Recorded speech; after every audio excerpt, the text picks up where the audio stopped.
So you also tweeted this out, and this is also interesting. Browns have the second pick in the draft, which means, barring a trade, they have the opportunity to pick the second quarterback in the draft, as that usually happens.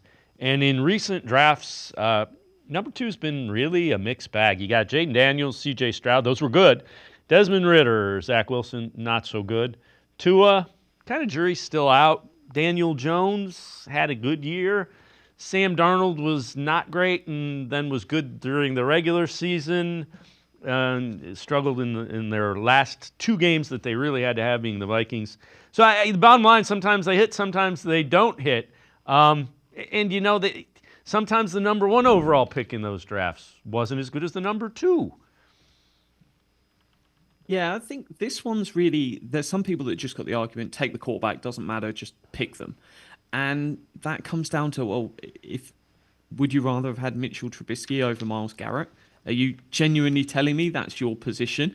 Because that was an argument that the Browns definitely had to go through. Of, do you take the best player in Myles Garrett, or do you take the quarterback that is most highly rated by consensus? Because it wasn't Patrick Mahomes people were banging the table for, it was Mitch Trubisky.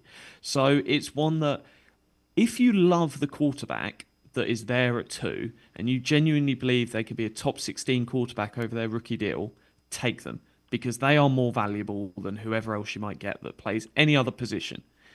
But if you don't love them, don't pick them just for the sake of going, I've drafted a quarterback, it'll be fine.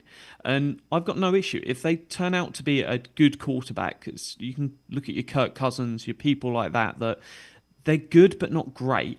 You can still move on from them after the rookie deal. But if they give you above average quarterback play for 5 years, that's a great place to be.